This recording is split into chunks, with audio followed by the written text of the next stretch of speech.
When we're ready to record, I'll hit it. You ready? Do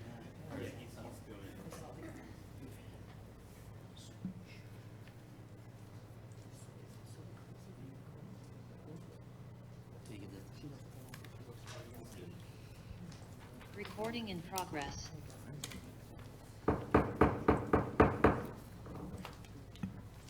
I'll call to order the Tuesday, January 3rd, 2023 Town Council special meeting to order at 6:30.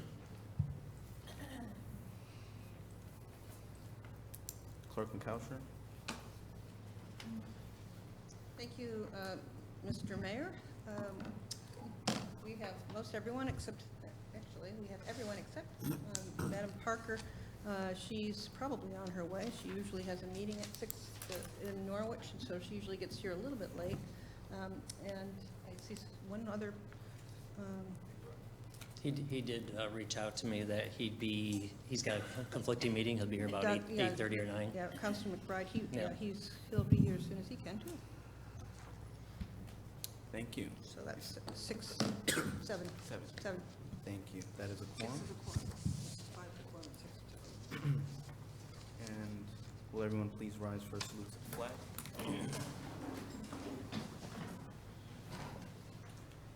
Allegiance to the flag of the United States of America and to the republic for which it stands, one nation, under God, indivisible, with liberty and justice for all.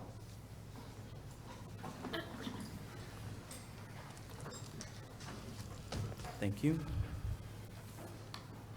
On to receipt of citizens' petitions, comments, and concerns. Receipt of citizens' petitions is the portion of the council meeting where the council welcomes comments from citizens. To address the council, please sign the sheet at the front of the table of the meeting room. When you are recognized by the mayor, please approach the podium, clearly state your name and address, and speak into the microphone. Each presentation should be limited to 5 minutes or less, and citizens should, if possible, submit written comments. Presentation should be related to matters pertinent to Groton.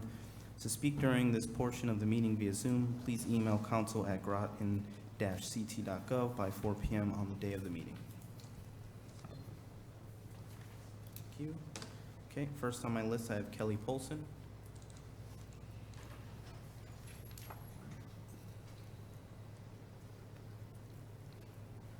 Good evening, Mr. Mayor and Town Council members. Kelly Polson, 112 Laurelwood Road.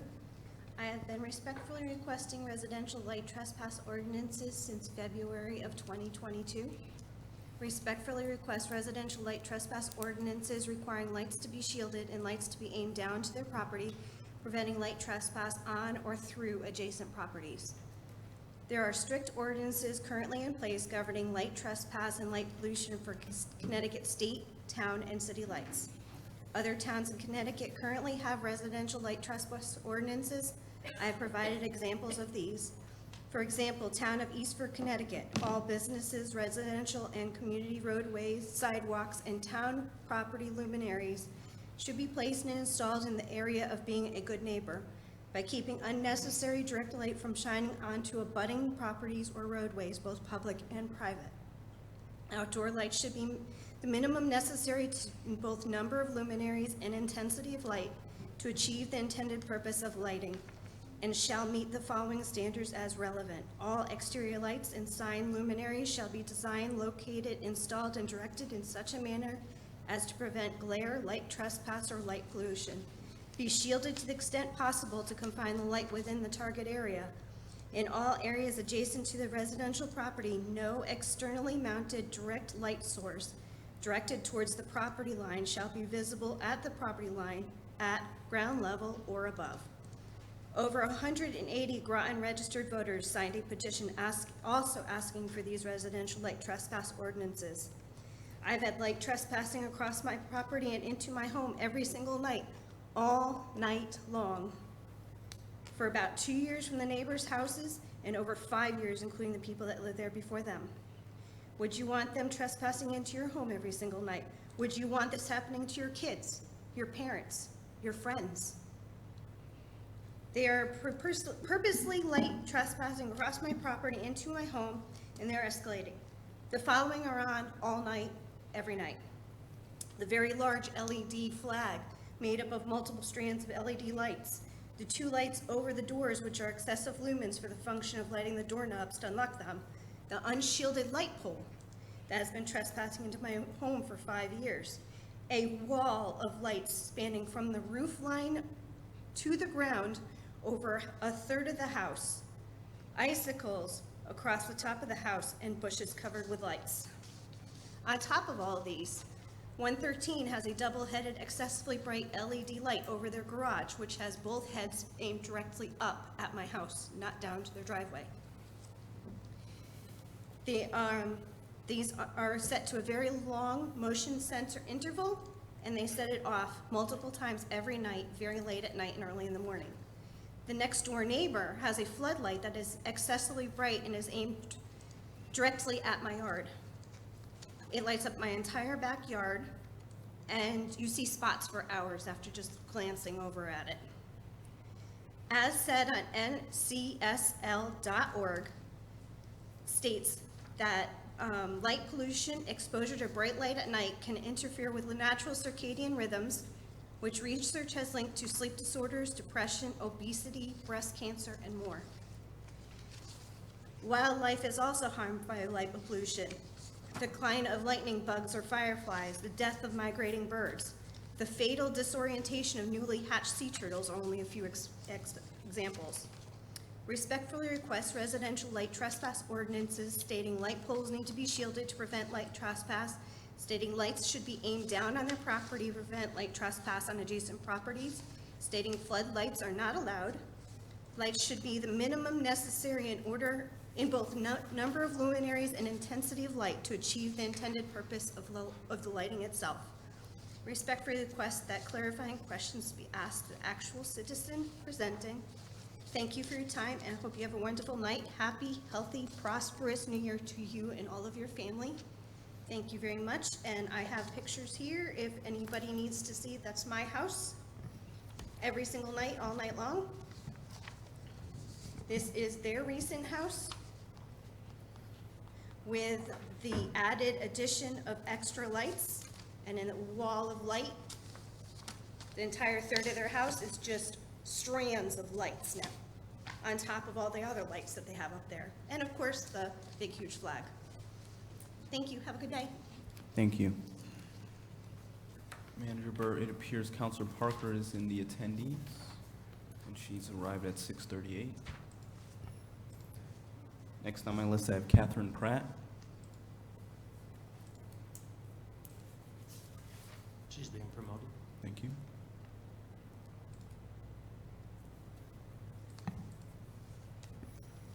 She's that. Okay, can you hear me now? Yes. Okay, my name is Catherine Pratt, and I live at 75 Front Street. Mayor Melendez and members of the Town Council, good evening. I appreciate this opportunity to register my disappointment in the Town Council's rejection on December 6th of the recommended appointments of John Goodrich to the Historic District Commission as a regular member, and Bruce McDermott to the Planning and Zoning Commission as an alternate member. If I understand the motion by Councilor Casere that led to the Council's rejection of these qualified candidates, your stated concern is based on the premise that applicants for town boards and commissions and candidates for local elected office do not take stands on controversial issues prior to their appointment or election, and that doing so effectively disqualifies them from holding the position or office. If this were the law, then local governments would be seriously handicapped in finding capable individuals to serve on various land use authorities and other volunteer boards and commissions, or to become candidates for elected office. There simply is no rational logic for such a conclusion. Connecticut General Statutes 8-11 and 8-21 prohibit members of zoning and planning boards or commissions and zoning boards of appeals from participating in hearings or decisions on matters in which they have a personal interest. However, in Connecticut, proof of bias or prejudgment by a sitting commissioner is not established simply by showing that a member has previously expressed an opinion on the appropriate use of the land involved in the application. A tentative opinion is not the same as an illegal prejudgment. It is difficult to square Councilor Casare's motion and the council's majority vote to reject candidates Goodrich and McDermott with this basic conflict of interest law. Add to which none of the councilors who voted against these candidates divulged their reasoning except for Councilor McBride, who explained that he was uncomfortable supporting Mr. McDermott because of his expressed views on short-term rentals. It is important to note that short-term rentals are just one of many land use issues that will come before the Planning and Zoning Commission. If approved, Mr. McDermott will be seated as an alternate, not a regular member. He has pledged, if appointed, to approach the subject of short-term rentals with fairness and open-mindedness. And if he were to be called upon in the absence of a quorum of regular commission members to participate in deliberations on short-term rentals, a decision could then be made on whether any public expression of his views prior to appointment would be potentially disqualifying.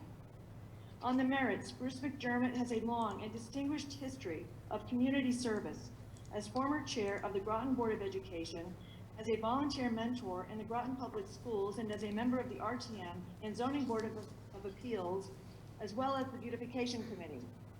John Goodrich has an education in art history and historic preservation. He has forged a working relationship with the Connecticut State Historic Preservation Office.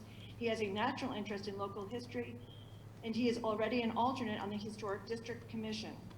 The town is poorly served if qualified and motivated volunteers are prevented by the council from filling existing vacancies on important commissions based on a vague, capricious, and opaque rationale. As collateral damage, this precedent could have a chilling effect on the willingness of qualified citizens to serve on our many boards and commissions and on the constitutionally protected exercise of free political speech itself. I respectfully implore any councilor who was in the prevailing vote regarding the appointment of John Goodrich to the Historic District Commission or Bruce McDermott to the Planning and Zoning Commission on December 6th to please move for reconsideration. Thank you for your time and attention. Thank you. Next on my list, I have Roseanne Katowski.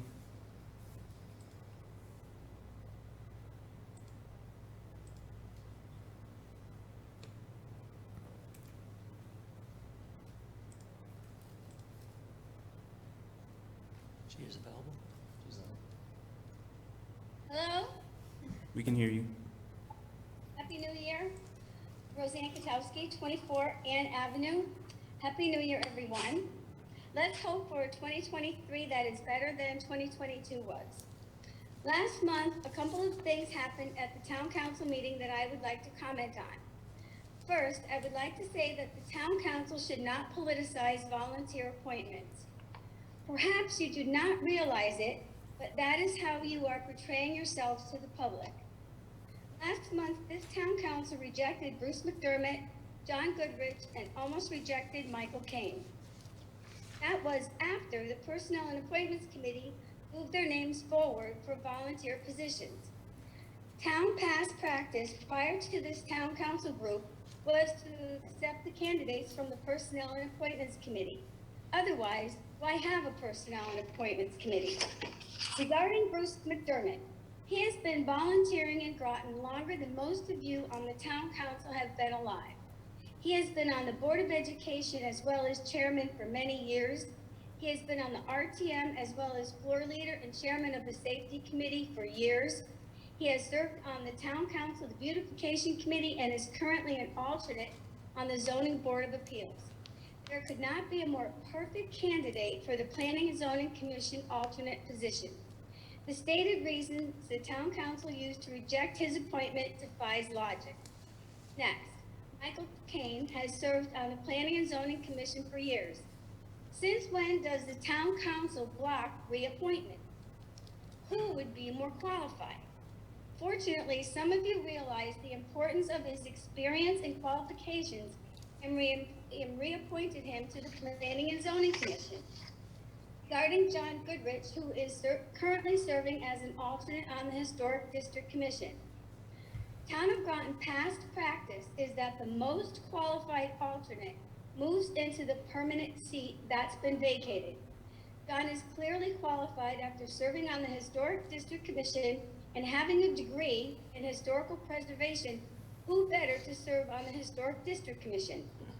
Why is the town council blowing up the appointments process with petty politics? Please consider that this may make it even more difficult to get volunteers. The other thing I want to comment on is the fact that it does not appear that the town council is being transparent regarding justifying their votes. I have heard some of you state that you do not owe the public an explanation of how and why you voted on a particular issue. I completely disagree. The public deserves an explanation. Remember, accountability comes at election time. Transparency comes at each meeting when you explain the reasons for your vote to the public. Councilor Casari shared an explanation as to why she chose not to support Bruce McDermott. Summarizing her reason was that Bruce McDermott has strong opinions about short-term rentals. I completely disagree with her, but at least she gave us a reason. To her reasoning, I would like to point out that everyone gets involved in Groton town politics because they are passionate about something. I got involved in the PTO years ago at Freeman Hathaway and Mystic Academy. When the Board of Education closed the schools, that's when I got involved in politics because I disagreed, strongly disagreed. Everyone gets involved because of a reason, and the town council should not hold that against a candidate who would like to volunteer their time to the town of Groton. Another quick point regarding transparency. It is not transparent to abstain on a vote without an explanation to the public. The explanation could be there's not enough information, or there's a conflict, etc. But it is not transparent to abstain on a vote just because there is a controversial issue. That is not transparent or acceptable. Hopefully, maybe there will be a better year for the town council in the area of transparency as well as getting along in 2023. Next month, hopefully my comments will reflect my two current town of Groton passions: preserving and creating neighborhoods and a 2024 budget that holds the line on taxes. Thank you. Thank you. Next on my list, I have Genevieve Cerf.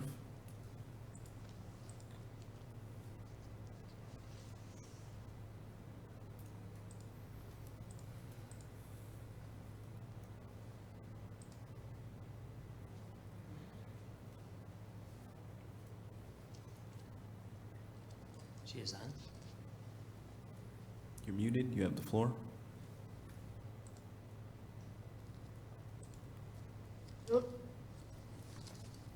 Okay. All right, now can you hear me? We can hear you. You can hear me? Okay. My name is Genevieve Cerf. I live at 6 Pearl Street in Mystic, Connecticut. And good evening, councilors, and Mayor Menendez. I'm here basically to say pretty much the same thing that Catherine Pratt and Roseanne Katowski just said, which is to express my profound distress at the votes that were taken against John Goodrich and Bruce McDermott at the last council meeting.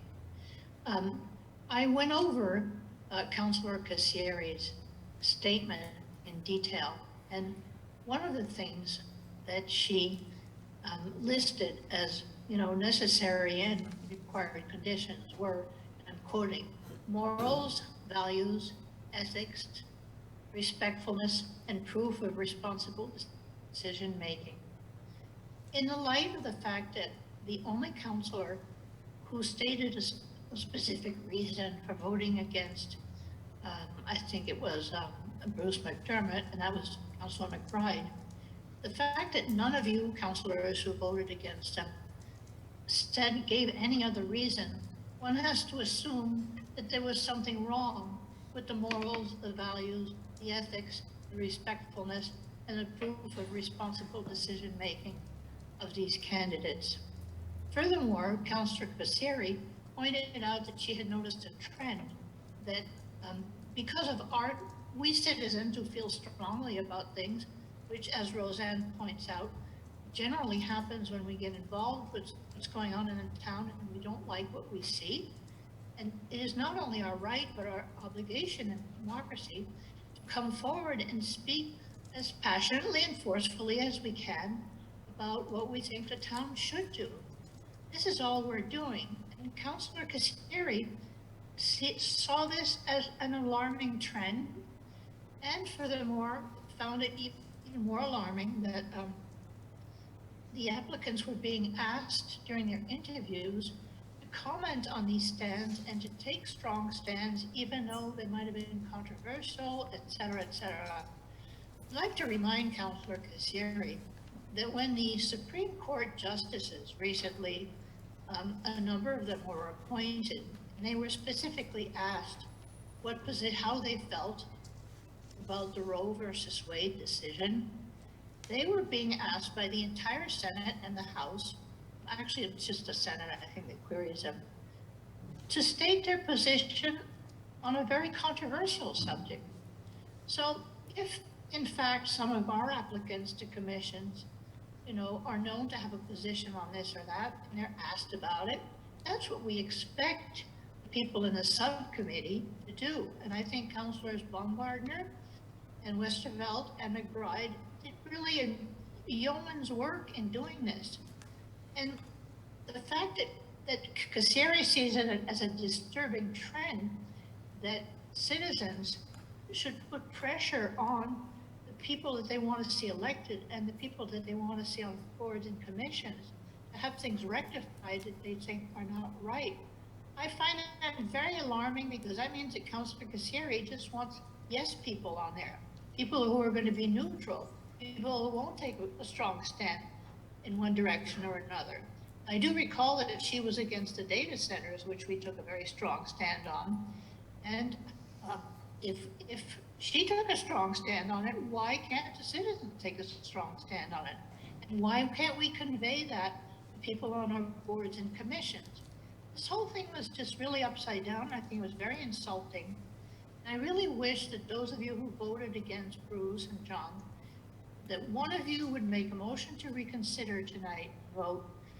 If you're on the prevailing side, I'd like to remind you that Robert's rule says you can make a motion to reconsider the vote, and if you get a second, hopefully, the second does not have to be on the prevailing side. I think that you could then vote again. I mean, Bruce McDermott especially has given so much of himself to this town. And Councillor Franco asked him to be on her beautification committee. He made a beautiful piece of art for her.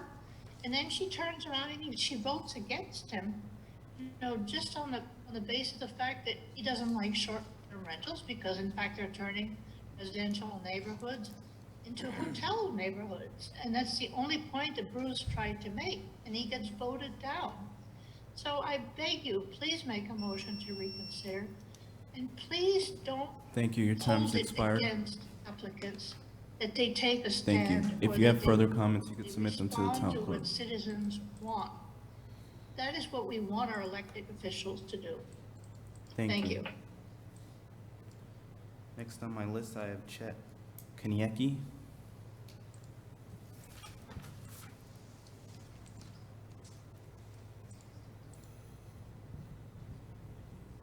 He is on. You have the floor. You're muted currently. Can you hear me? Yes. Good evening, Mr. Mayor and town councilors. My name is Chet Kaniecki. I live at 113 Blueberry Hill Road in Groton. I wanted to just address the council on a couple of issues that I've heard about Groton Ambulance and ARPA funding. First of all, I'd like to note that Groton Ambulance is not going anywhere. We are not planning on folding up shop or closing or anything like that. L&M is getting ambulances to take care of Pequot, but even without Pequot, we still do over 4,000 calls a year. So we will be just fine without Pequot, and I don't think that we're going to lose Pequot totally, because I think their plan is flawed from the beginning, but that will play out over the next couple of years. We resubmitted our ARPA application. Originally, it was for $487,000. We have cut it to our bare bones minimum of $159,000. Everything that we wrote in the response is pretty self-explanatory, but I wanted to try to dispel any rumors or myths that Groton Ambulance is not going to be around for very much longer. We plan on providing excellent service to the town and the visitors, and we look forward to continuing doing that. Thank you. Thank you. Next on my list, I have John Scott.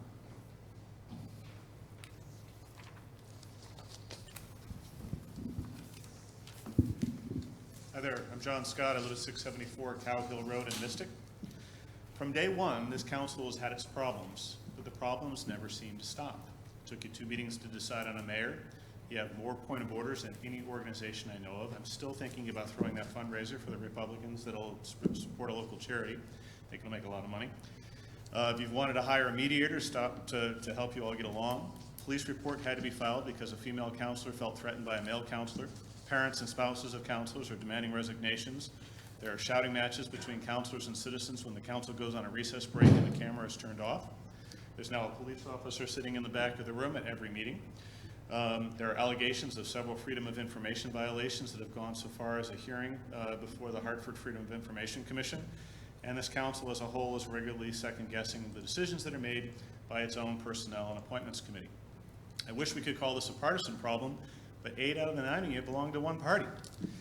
I'm very concerned that our Groton government is becoming irreparably broken by your behavior.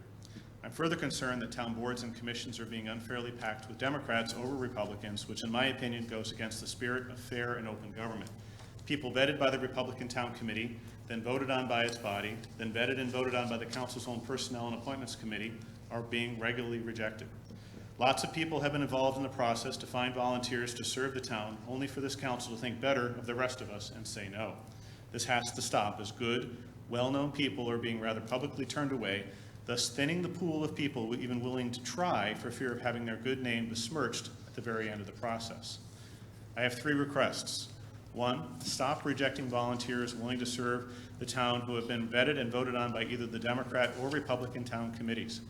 2, when recess is called, leave the cameras and the microphones on. There's no reason for a conversation to get heated during a recess, and if it's getting heated, you are discussing town business that should be available for everyone to see and hear. And my 3rd request, and this is my personal request, I fear it's time to seat a Charter Revision Commission, and I ask that you seat one. We need a strong mayor form of government paired with a council and a board of finance. Our current town manager, council, and RTM system is no longer working. Town decisions need to be made by people who have accountability to the voters. Thank you. Thank you. Next on my list, I have Fred Pissarros.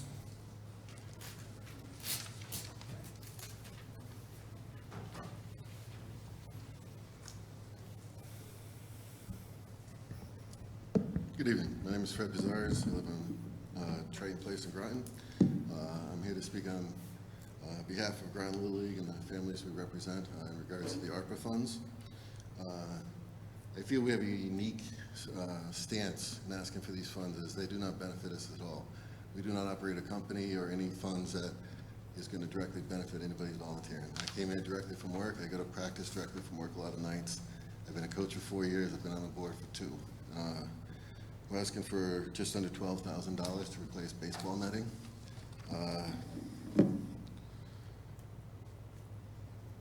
Groton has a long history of Little League. We're down to 1 Little League. We're trying to protect this from being merged and absorbed by the leagues. The travel time, if they do merge to Mystic or other leagues, is going to be extensive, and it'll cut some of the local players out of being able to play. Lots of volunteers from the community already make this possible with concessions, coaches, managers, and board members. We wouldn't be able to do it without them. We do not benefit from this in any way, yet it would benefit all the youth in Groton. It would give youth a place to go and play a sport. benefit current players and perhaps attract new players to the sport.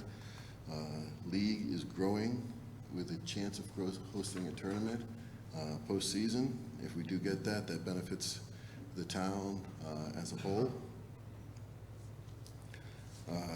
But this growth is tenuous right now. If we don't keep this persistent effort, if we lose enrollment with the players, it's going to go away quickly. We were down 40% after COVID, and that was with providing a free league. Now we're back to charging just because uniforms, insurance, and actually costs to run the league. We don't charge anything above what it costs. We figure it out. I'm the treasurer. We figure it out down to the dollar. And if we have money in the bank to spend, we make sure we spend that money, and the players only pay what is necessary. There's no longer YMCA or batting cages for the youth grind. There's no place for a kid to go and play a sport unless they have money. That's not what we're about. We will provide the supervision, the oversight, the coaching, but we need the facilities. We are trying to rebuild the infrastructure of the league and for the league, as the great leaders who came before us did. I mean, think about the group of people that built Washington Park or built Calvin Burrows. It was a group of people just like us that decided that something needed to be done, and this will give us a step in the right direction. I appreciate your time and consideration, and hopefully we'll see you at the baseball fields. Thank you. Thank you. Next on my list, I have Gary Santinello.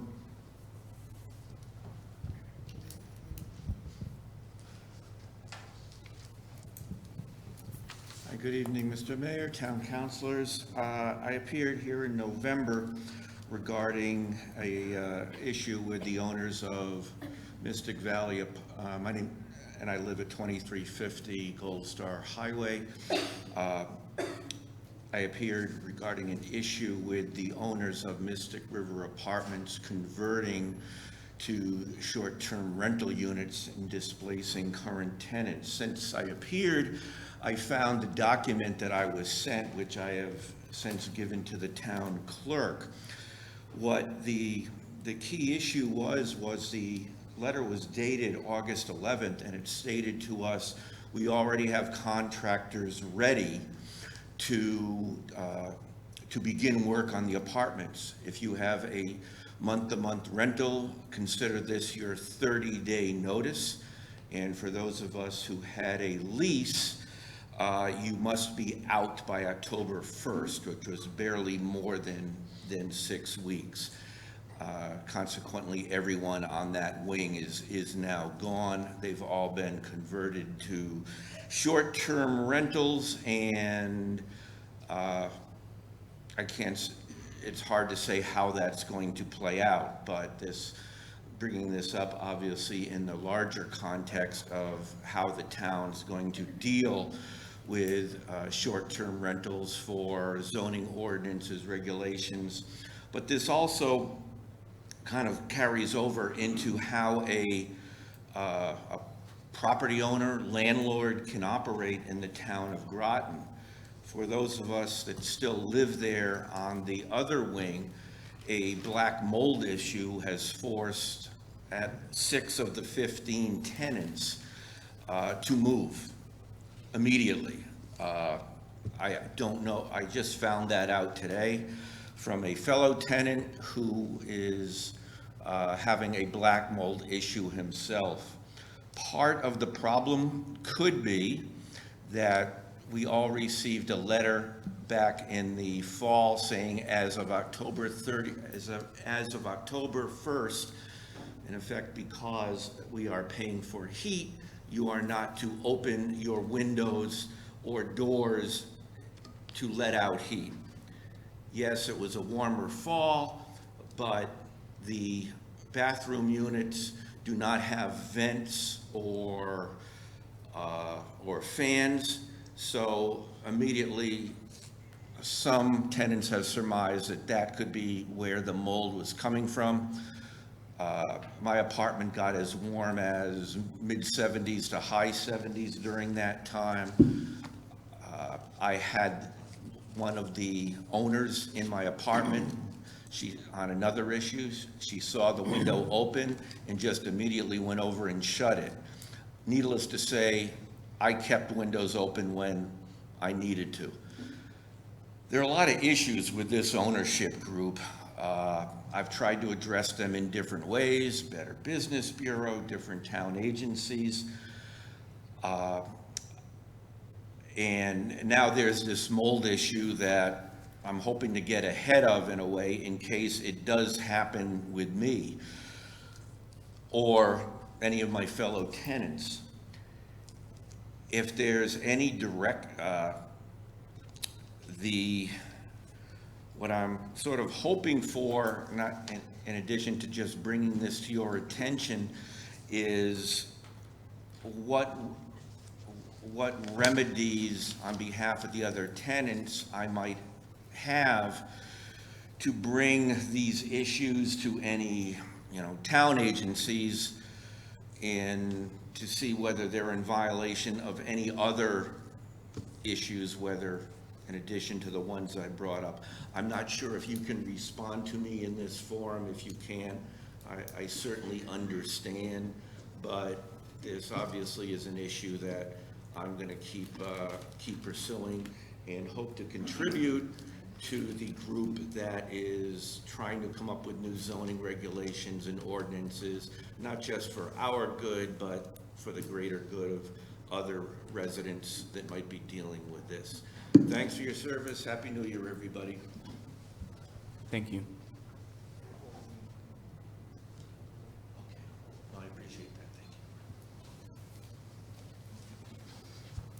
Next on my list, I have Jim Furlong.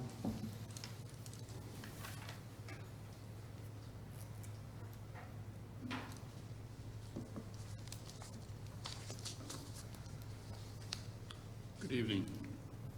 My name is Jim Furlong. I live at 57 Fishtown Lane in Groton.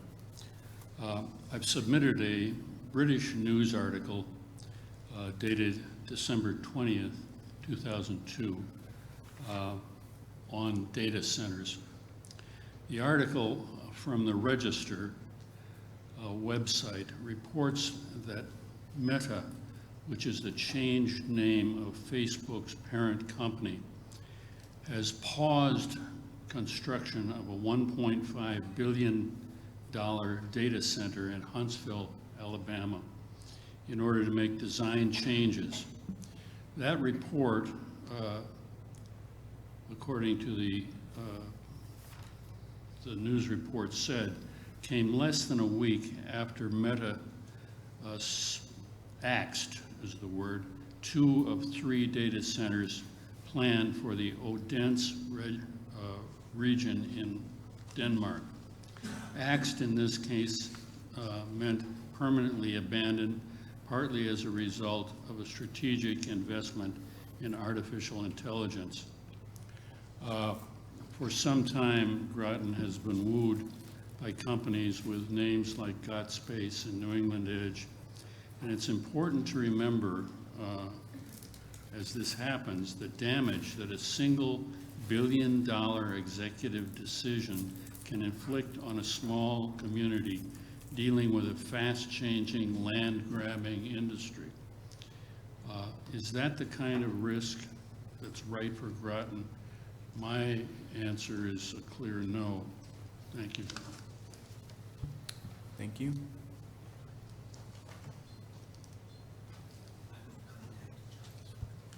Next on my list, I have Jay Loudon.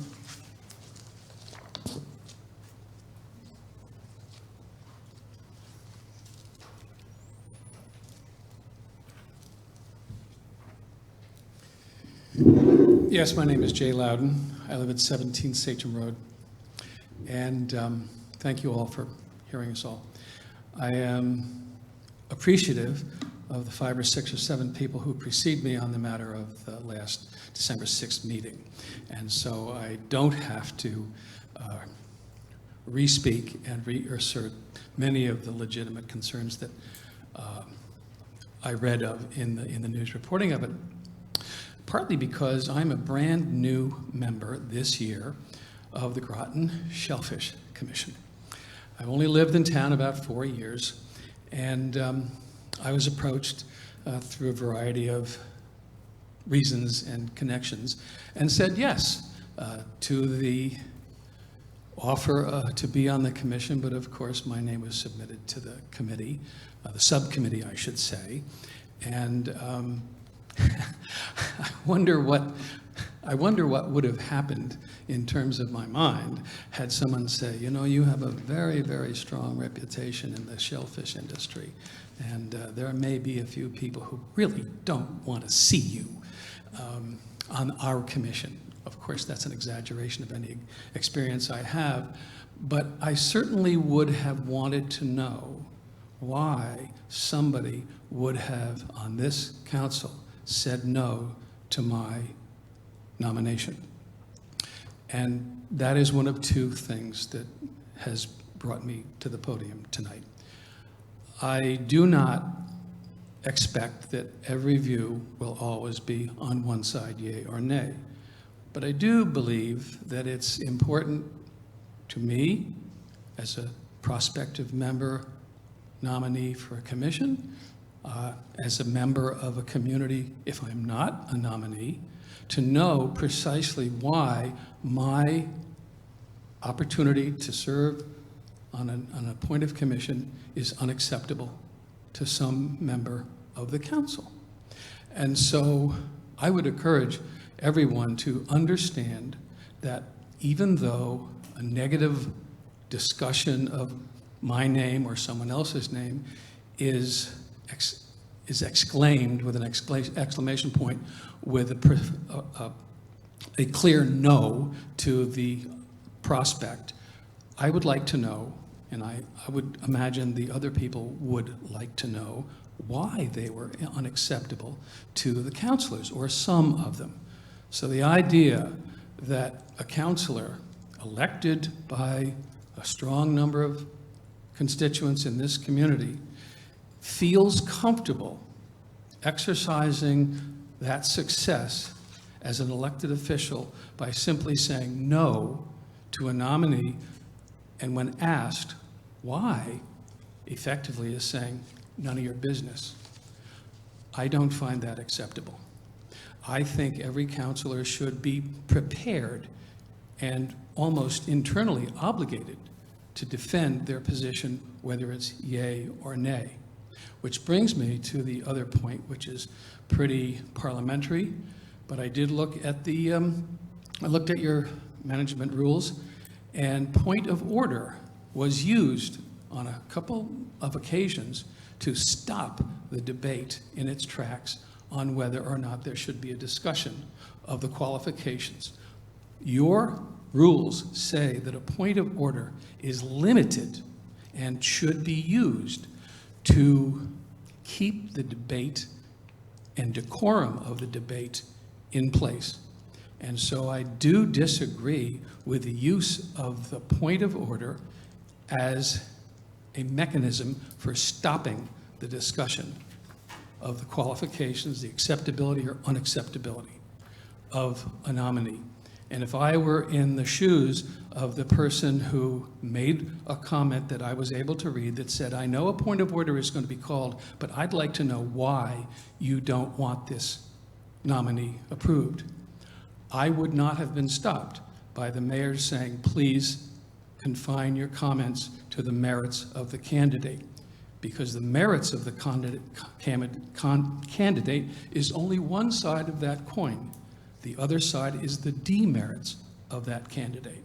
So if the merits of a candidate are discussable, then the demerits of a candidate should also be discussed.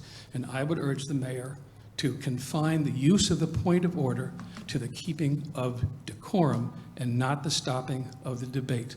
If you want to stop the debate, you can do it with a motion to move the question. Thank you. Thank you. Next on the list, I have Nate Canis.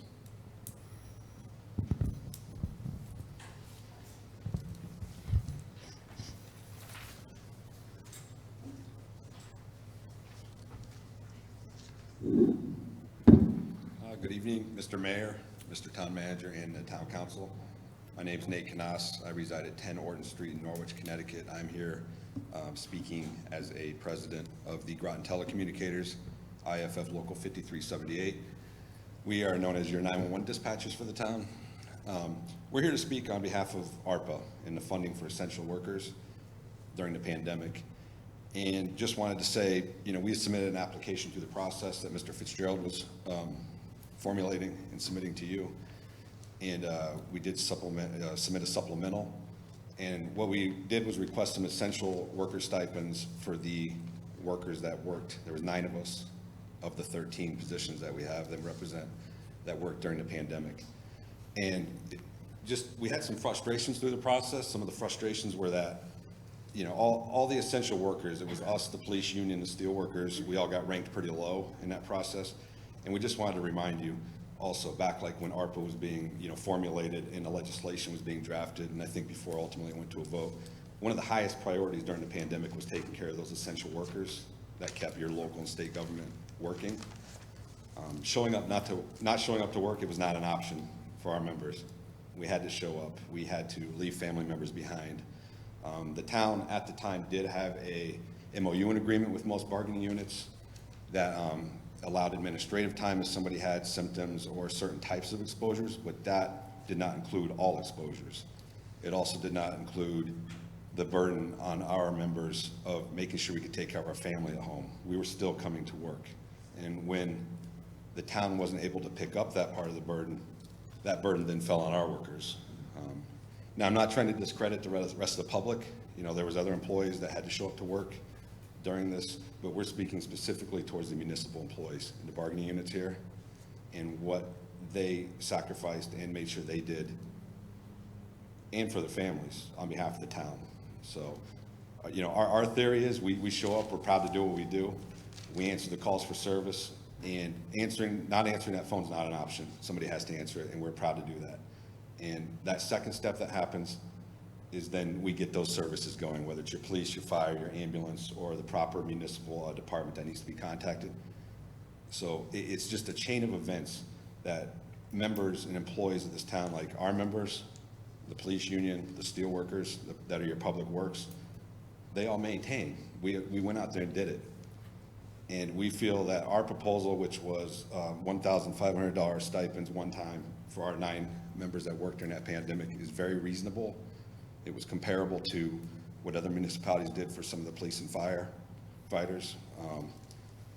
And we just feel that it's not about entitlement. It's not about being owed. It's just about recognizing that work and that sacrifice that those employees made during that pandemic. So we stand here united, with the police, the steel workers, and obviously on behalf of our members, that we hope that you give fair consideration to something that you deem as reasonable in those funds that were given to the town for the federal government, through the state, back down to the local level. And hopefully we can see some of that process play out for our members, and we greatly appreciate it. Thank you. Thank you. Next on my list, I have Michael Boucher.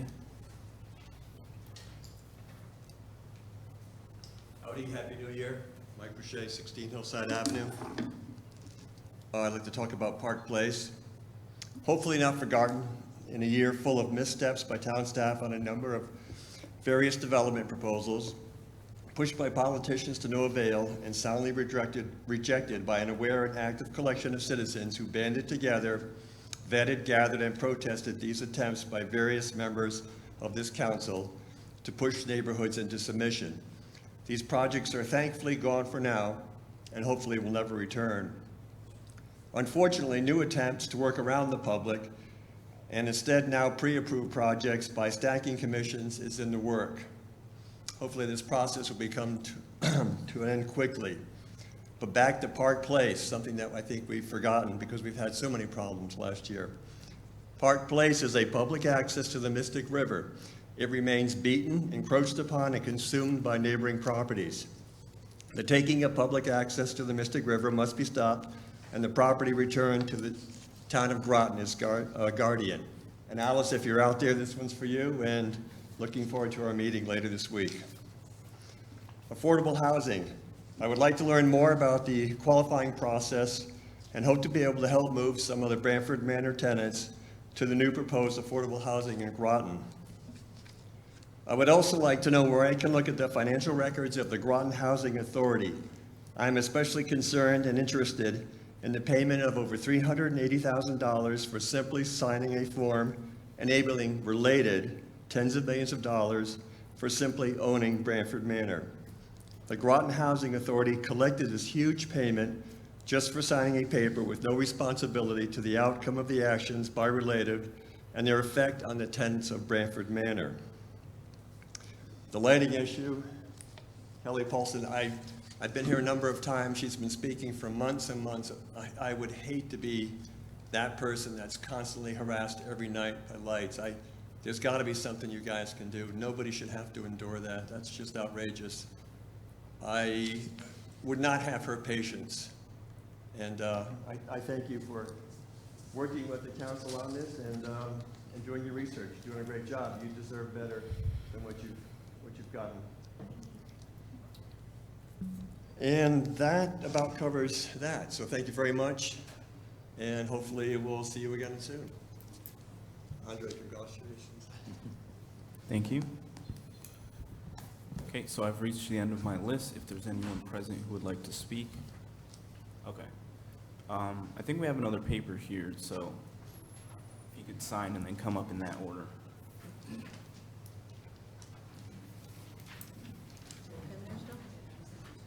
Thank you.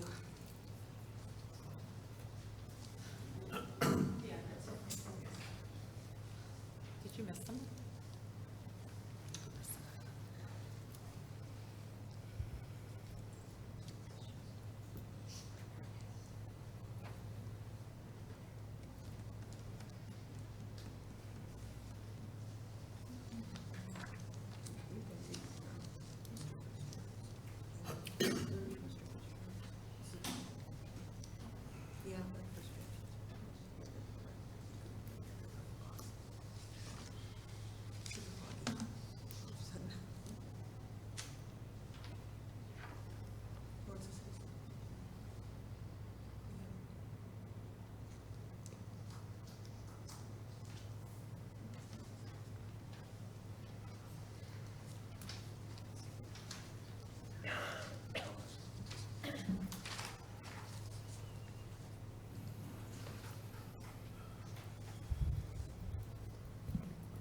Diane Barber.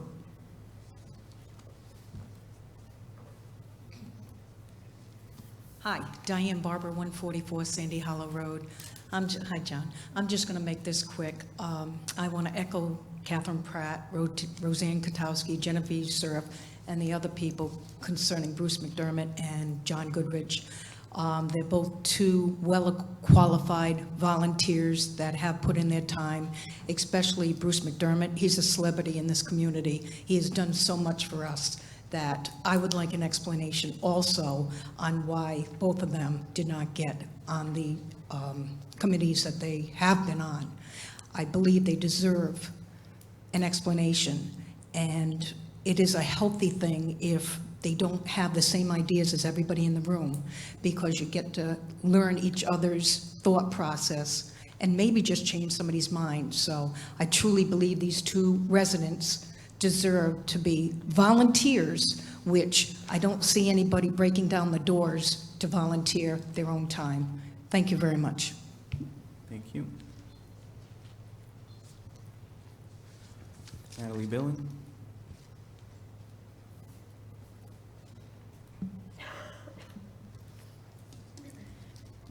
Thank you, Mr. Mayor, members of the council. I was home watching the beginning of the meeting. I wasn't planning to be here this evening. Wish I didn't feel I needed to come, but I heard a few comments made early at the meeting and felt I did need to be here to say some different things. Everything that this council has done in terms of appointments and reappointments is completely within the bounds of what previous councils have done. I can speak personally. I served on a council. I served on a council that did not appoint everyone who was recommended by the Personnel and Appointments Committee. Just for a speaker to say the past practice is the council approves people approved by the subcommittee is simply incorrect. So that's one thing that I wanted to say. The second thing is, the same speaker said, since when does a council block the reappointments to a committee? Well, you wouldn't have to look back too many years to see when a previous council, at that time, happened to be primarily Republicans on the council, but they weren't happy with the Historic District Commission and the way the commission was operating. And so when it came time to reappoint members of the commission, they chose not to reappoint any number of them. I don't believe they publicly stated why. Those of us who were involved knew why. The feeling was the Historic District Commission at that time was being very, very strict and stringent. And some people in the community felt they were being too strict. So should people on the council say why they don't support someone? Again, when I served on the council, I remember vividly the time that I did not support someone, and the council did not support someone who was recommended. We did not say why. In fact, if you look at Robert's rules specifically prohibits speaking negatively about a nominee. I think these people are nominees. So it could be argued that Robert's Rules specifically prohibits that. But in the case of a community, there's a very good reason for it. These are our neighbors and friends, and they're good people. No one's saying they're not good people, but there are reasons why sometimes a council chooses not to appoint a person. Certainly, if that person calls any of you individually and says, hey, why didn't you support me? I assume you would tell them individually, but publicly, on camera, to speak negatively about a member of our community, I would hate to see the council go down that road. That's not a community that I would want to live in. So I'm here just to say I don't believe that you've done anything any different from previous councils. Fortunately, these things don't happen often, and they're very difficult when they happen. I know it's difficult for all of you. It was difficult for me when I served on the council. So I thank you for your service. Whether I agree with the individual decisions or not is not the point.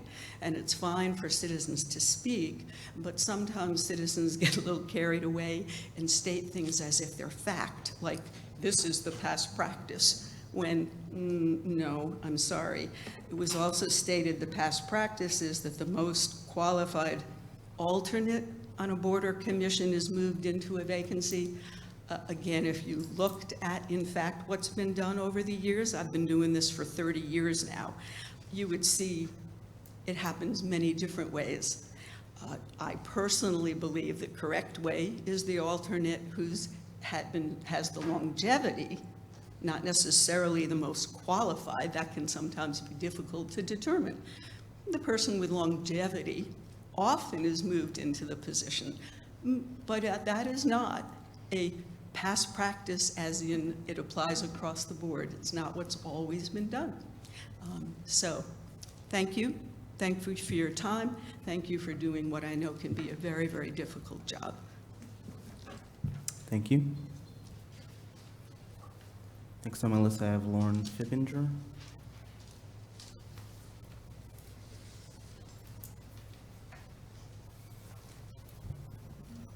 I'm Lauren Fippinger. I reside at 304 Lestertown Road, but I'm actually here on behalf of the Groton Police Union as the Vice President. The town received over $8.5 million in ARPA funding, and we have followed how this money has been distributed with interest. Astonishingly, compensation for any essential employee has not been addressed. I can tell you that your decision and your rank structure deeply hurt. The Department of Treasury published the final rules stating how these funds are not only to be spent, but what is prohibited. There are 4 eligible use categories: replace lost revenue, public health and economic response, provide premium pay for eligible workers, invest in water, sewer, and broadband infrastructure. They also identified restrictions on use, which apply to all categories. Funds may not be used to directly or indirectly offset a reduction in net tax revenue. Projects identified prior to March of 2021 cannot be funded. No replenishing financial reserves or any rainy day funds. Since the town opted for the standard allowance, an additional eligible use category aptly named spending on government services applied. Now, government services generally include any service traditionally provided by a government. While it is the most flexible category, it is still bound by the same restrictions. Additionally, the final rule states eligible workers can receive premium pay without written justification. But we did, not once, but twice, only to be dismissed to the bottom. I ask that each of you acknowledge your own unconscious bias towards police. Regardless of where you stand personally on policing today, I think we can all agree that COVID-19 created an unprecedented time for all of us. We are trained to protect life and fight demons most refuse exist. We are trained to put our fears aside and run towards danger. But make no mistake, an enemy that cannot be seen strikes fear amongst the strongest of heroes. And I can assure you that none of our training prepared us for this. While our community and its workforce were sent home, we worked. We worked through short staffing, fears of the unknown, and this difficult time keeping our community safe. We saw firsthand this faceless enemy affect everyone. We helped people, crushed fears, held the hands of many as they died, all while maintaining our regular schedule. The worst days as an officer include telling a family that their loved one has died. This became just a regular Tuesday. All first responders saw the direct and indirect impact of this virus and then put on a brave face for our loved ones at home. Initially, there was so much confusion about the virus, so while most were sanitizing mail before bringing it in, we were trying to find a way to sanitize ourselves before stepping foot in our own homes. Some officers changed in the parking lot, some found refuge at a local hotel at their own expense. Of course, this meant they did not see or hold their loved ones, all to protect this community. Then the federal government rolled out stipends for people sent home and out of work. It became much more lucrative than going to work, and yet we all still showed up every day for you. I'm proud to say that our service, our loyalty to this department and this town and our citizens never wavered. Eventually, the federal government found a way to recognize the sacrifice of first responders through the ARPA funds premium pay. A way to acknowledge us when staying home would have been much more beneficial to family life and certainly more profitable. I do realize some of you are in favor of providing premium pay, and we thank you for your support. When you start to think about numbers, council historically becomes comparative. We would direct you to your attention to the funds already awarded. For instance, $400,000 for 3 to 4 years' work for one individual. You may even look to surrounding towns, yet the same was not considered when awarding the SCCOG contribution request. In February 2022, 9 other towns contributed $45,000 altogether, and yet Groton alone funded over $56,000. To this part-time position, a glaringly disproportionate amount, and one person stands to make over $1 million in 4 years of part-time work. All of your approvals sent a very clear message to your first responders. And while we wonder if each abides by the restrictions on use, we are in no way diminishing the work that anyone does or will do with the funding. It is merely our way to draw your attention to hopefully the unintentional message we received from the town council. I stand before you today and tell you it's not too late to repair that message. We are asking you to acknowledge the essential workers who served honorably at great risk during this pandemic by awarding the premium pay as intended in the initial implementation of the ARPA funds at the maximum $25,000 per person. We ask, what was your family's health and well-being worth during the pandemic? Can you put a dollar amount to it? At the end of each day, we put our family at risk in order to protect yours. What greater impact could we have made on our community? Thank you. Thank you. Is there anyone else present who'd like to speak at this time?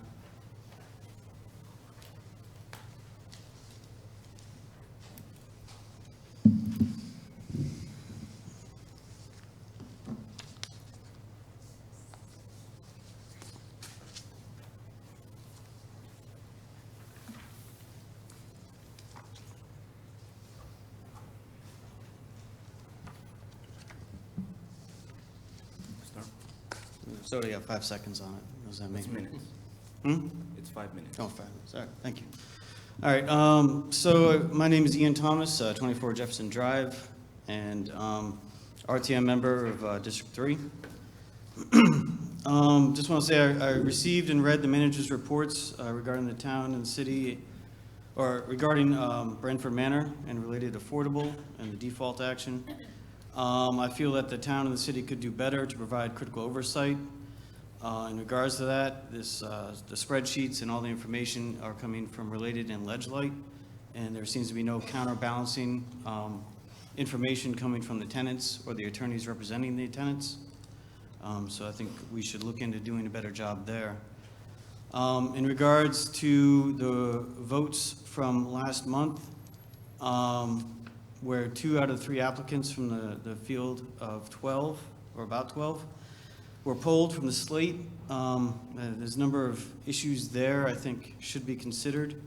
While it's well within the purview of the town council to do so, I think if one is going to pull names out of that slate, that all names should get pulled out of that slate. And if you're going to vote individually on each applicant, then you should vote individually on every applicant. And while you're not required by the rules or the law to share your reasoning as to why you may vote for or against certain applicants, I believe it should be considered customary to do so. The community deserves to know the reasoning of elected representatives in regards to matters such as this. And I can refer to Councilor McBride. I think he set a fine example that night, where he chose to vote ultimately against the applicant McDermott, but he did share some logic and reasoning as to how he came to that decision. Now, one can agree or disagree with his conclusion, but you can at least appreciate the fact that he provided some reasoning there for us to wrestle with and understand where he's coming from. So there's that. He provided a rationale also that was germane to the position that was under consideration. And I'd also like to point to McBride as an example of how to restrict his consideration to matters pertinent to the position. In regards to the applicant Goodrich, again, here McBride set a good example of how to acknowledge that he had heard concerns, yet the concerns that he had heard were not germane to the position under consideration. So he looked at the qualifications of the candidate and chose to vote his conscience. And again, there's reasoning displayed publicly that we can grapple with. And now, like I said, it's not required, but you shouldn't need a law or a rule to require you to do the right thing. And as elected representatives of the community, the right thing to do is to share your reasoning. And while that may be uncomfortable at times, and it may feel like you're speaking negatively about somebody, I think it's by far more respectful of a person to hear openly what the reasoning is, why they're being voted for or against. There's any number of reasons. There's ways to do it. Now, that's the challenge as an elected representative, is how do you frame your reasoning in a way that is respectful of the person's efforts and interests and is also germane to the position that is under consideration. Because as of right now, I think it's actually more damaging to a person's reputation to have these, auspices out there that are just kind of floated of this, that, or the other thing. You don't want to speak negatively about a person, but in fact, by not speaking about your reasoning and then voting against, you're implying, you're using an inference or innuendo. These are all words that have meanings, and the meaning is saying something without saying it directly. So, honestly, if I was one of those applicants, which actually, oddly enough, I was back in April, but if I was, I would like to hear the reasoning as to why someone voted for or against an application. And I can appreciate Mr. Loudon's comments I think he was pretty spot on with his analysis there, so I appreciate that.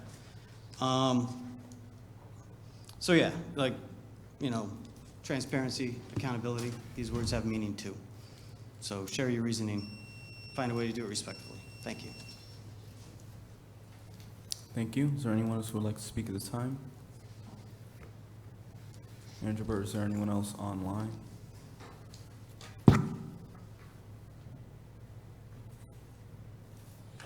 that signed up. I received an email earlier that she might be, I think that's actually Dana Parfit. Do you want me to see if? Yeah.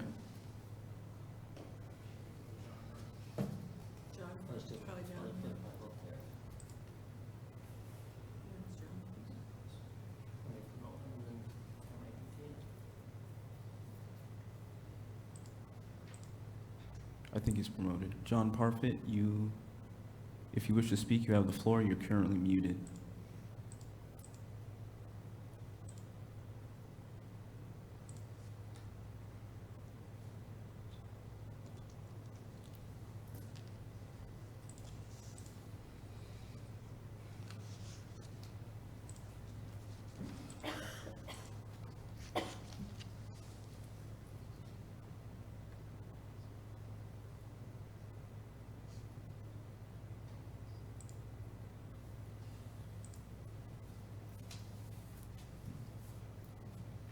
He's still under attendees. He can speak. For some reason, it's doing that thing where it doesn't let you promote. Okay. So he should be able to speak, though, right? What if you say, ask to unmute. Okay, he might not wish to speak.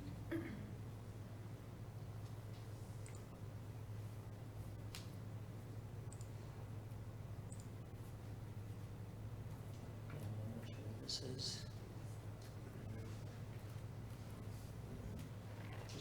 Okay. Okay. Thank you. With that, we will close receipt of citizens petitions.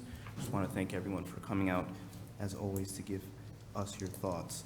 On to the consent calendar. Yes? I had to make an adjustment to the minutes because I Okay. omitted to insert, but she's back into the minutes now. Okay, thank you. All matters listed under consent calendar on the agenda are considered to be routine and will be enacted by one motion. No separate discussion on these items will take place unless cause is shown prior to the time the council votes on the motion to adopt. I make a motion to move the consent calendar consisting of December 6, 2022 minutes and the special trust fund contribution. So moved. Second. Moved by Melendez, seconded by Jones.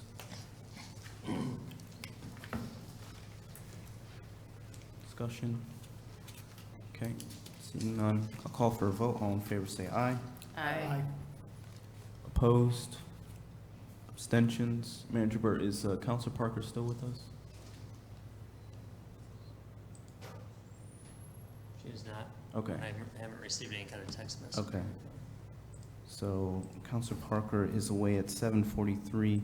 That motion passes 7 in favor, 0 opposed, 0 abstaining. Point of clarification.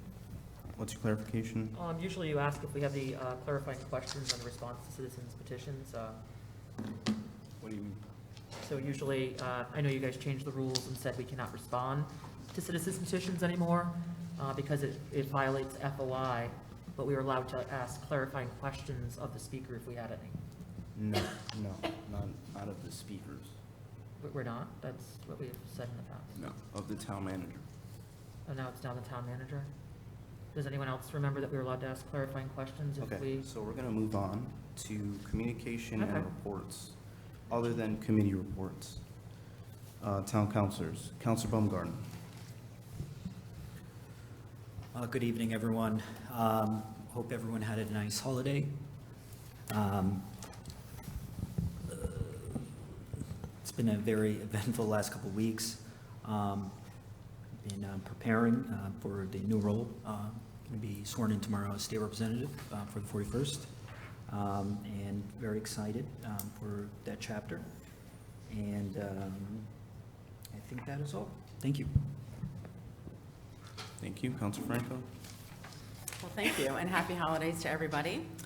I have had numerous communications with residents and some meetings with members of our community. I'm very happy to hear that Groton had received the $8.4 million grant from the state of Connecticut for our community. And also, I would like to say on November 14th, I was notified by the Mayor Melendez that today, on January 3rd, would be Councilor Baumgartner's last day as a town councilor. And I'd like to take this opportunity to speak to Councilor Baumgartner and say that we've served numerous years together on this town council, and we've had some highs and lows. And now that you're leaving and to fill your position at the state as a state representative, representing the great town of Groton and the city of Groton as well as Stonington, I bid you adieu, and may you face the challenges ahead with great wisdom and do great things for Groton. And you'll leave behind a legacy that speaks for itself as a Groton Town Councilor. So do good things for Groton, and thank you. Councilor Jones? Thank you, Mr. Mayor. I also received numerous emails and communications. I attended on December 15th, the Eastern Connecticut Corridor Rail and Transit Feasibility Study meeting was held over at the sub-base of the museum there. Very, very well attended. Councilor Baumgartner was there. Lots of other dignitaries were there. It was an excellent turnout and information session by a lot. So that was a really informative and interesting, and it's a very interesting project that's moving forward. I'd also like to echo Councilor Franco for Councilor Baumgartner in this sort of bittersweet moment tonight. You're leaving the council and joining the House in Hartford as our new state rep. Congratulations. We all have transitional moments in our lives, and this, along with your recent wedding, is one for you. I encourage you to move forward, embrace these new opportunities, and not look backwards. Thank you for your contributions to Groton, and wish you the best in the on this night on your new journey up in Hartford and your future. Thank you. Councilor Bordelon? Well, I find it interesting, I guess, that people are congratulating on Councilor Baumgartner on his move as a person, as the only councilor up here who supported him. Well, maybe two. I'm not aware of this, and so I find it interesting how quickly people are willing to give their departure comments. But I'm not aware. So is he able to speak right now, Mayor? This is your Sure. communications. So I did receive a communications from the former Democratic Chair, Conrad Heed. He sent an email to my personal email, and I asked that he sends anything that's political in nature or town in nature to my town email. And I just asked that, he do such, and then he continued to send them on my personal. So I just wanted to state that, what was said in this email, I kind of find a bit of an attack. I don't appreciate it, and it's not warranted, and it should come to my town email. It states, and it says, I have made 2 FOI requests in my lifetime, both of which concerns you, and suddenly your attack dog, insinuating I have an attack dog. Vice Chair of the Groton RTC and known town lunatic, file an FOI request. Interesting, isn't it? Conrad Heed. So I'm assuming the mayor, the manager must have sent something to Mr. Heed, or another counselor or something must have informed him that there was an FOI request coming from Mr. Goodrich, which he has a right to know, but it's not something that it's insinuating that I had judgment in this, and I just didn't appreciate it. I then forwarded this to my town email and emailed him from there. And I emailed him from this one and said, please, continue to email me on that one. And then he just sent another one. So again, to the town out there, if you have something political in nature, and especially if it's going to be insulting or attacking my merits, please do that business in my town email. That way it's FOIable. And if you don't, I will forward it to my town email, so it is. That's where we should handle those business, but I do not appreciate any member of the community, especially a person who's a former town councilor and Democratic chair, to send attack emails questioning my merits, and I find that extremely offensive. Thank you. Thank you. Council Westervelt. Thank you. I really don't have much to report. I've received a number of emails on various subjects, including the December 6th voting. I also attended an FOI hearing and a property reuse committee meeting. Thank you. Thank you. Councilor Kassiri. Thank you, Mr. Mayor. Good evening, everyone, and Happy New Year. I received various communications regarding the Board of Education, ARPA funds, the Connecticut Communities Challenge Grant, which thankfully Councilor Franco had made a referral for as we were awarded approximately $8 million. Ledgely Health District closed complaints regarding Branford Manor.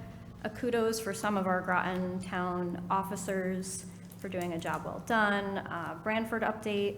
A FOIA request, which some counselors were blind copied on regarding an email from the town manager, Burt. Data centers, complete streets info that was provided by the town manager, and personnel and appointments. I also took note in the town manager report that Groton Public Library is now fine-free.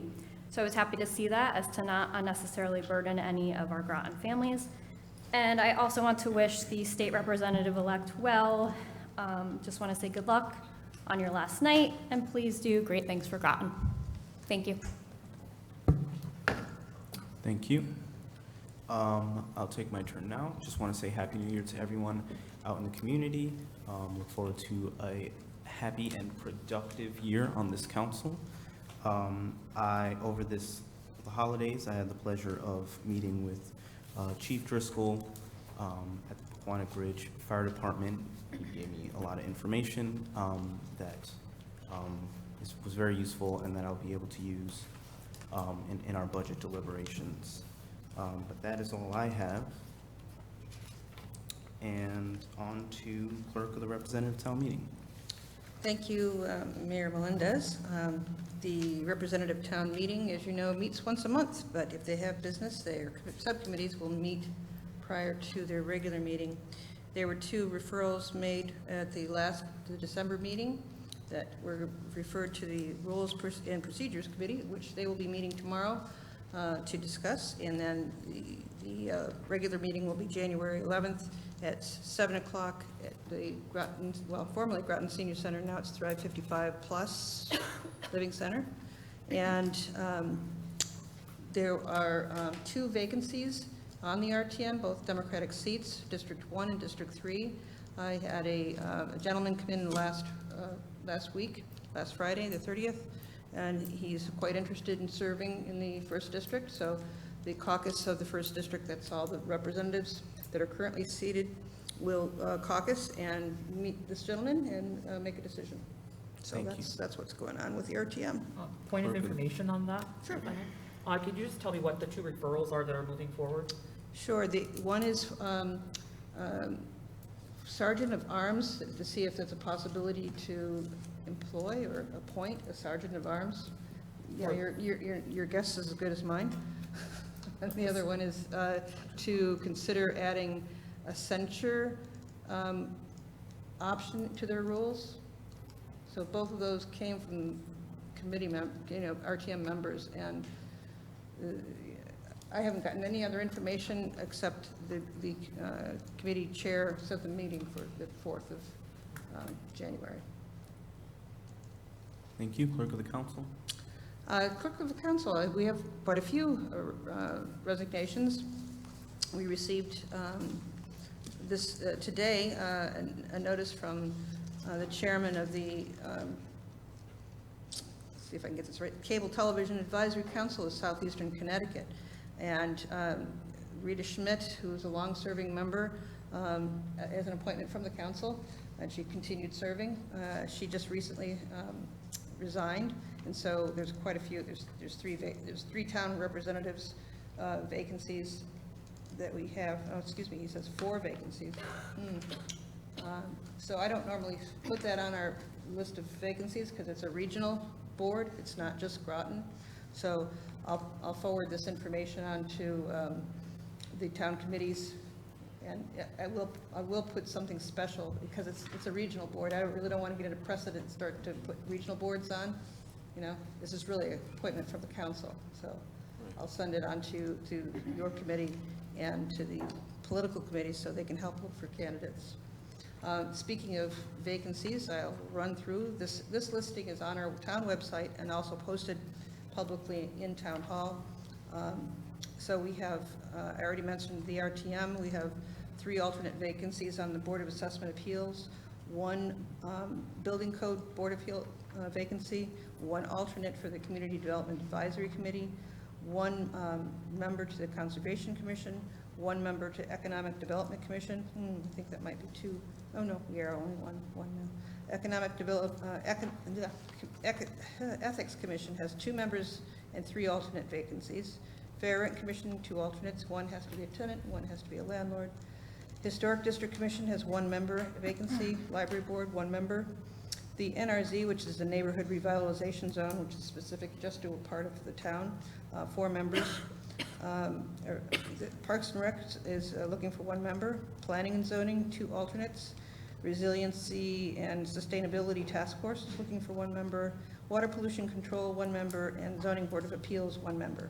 So if anyone's interested, you should really contact my office, the town clerk's office. The number is 860-441-6640.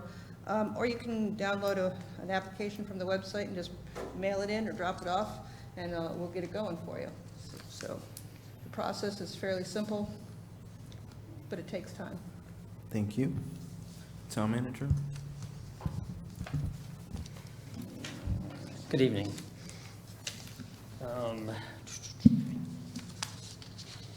In case probably the public doesn't know, but we are planning a December 17th Committee of the Whole for the ARPA, solely for the ARPA topic. So that'll be 6:30 as usual here. Or in fact, I'll make you know, I don't know if Sean knows that yet. He probably does, but I think everyone's aware we won a challenge grant for $8.5 million. Next week's meeting, Kent and Frost will be here to talk about Claude Chester and proposed uses.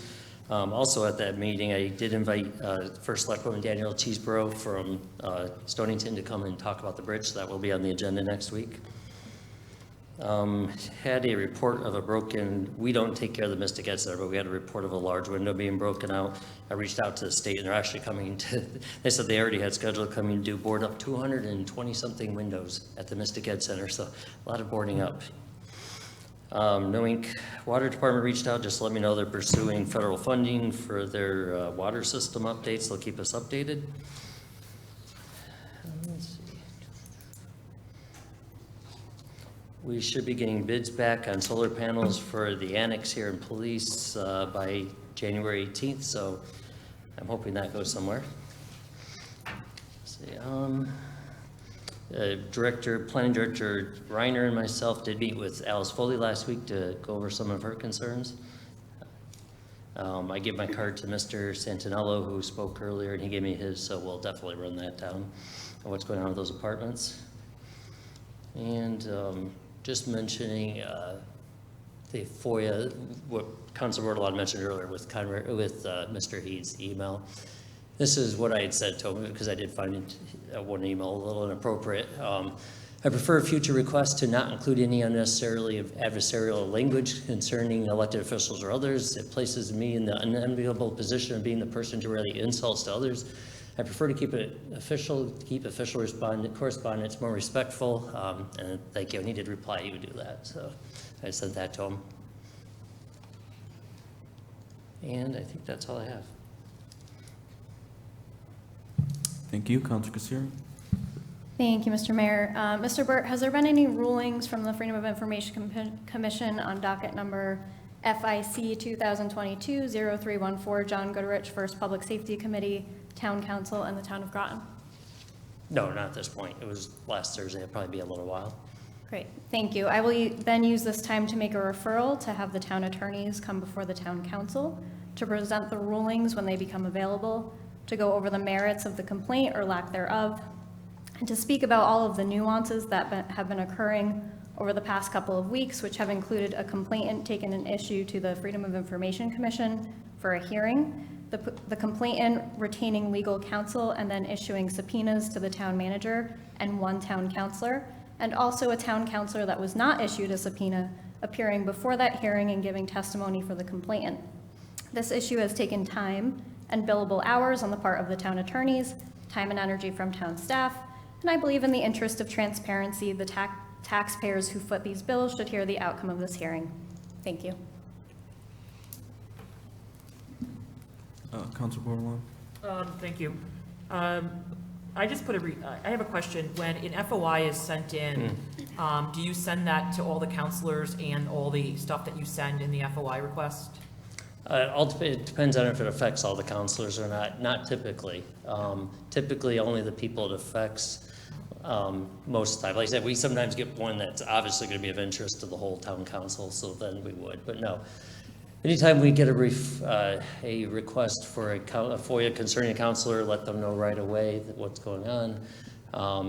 I typically, just generally, if we receive requests for other people, once it's put together, I try to notify people, hey, just so you know, this was requested, just so it doesn't surprise people. My other question is, any updates on Branford Manor? I sent a update last, I think it was Friday, out the latest report from Branford. I think it was Friday. I could repeat some of it here if... I think it's good because not everyone gets those things, and, Sure. and it'd be great if maybe we start to post those online.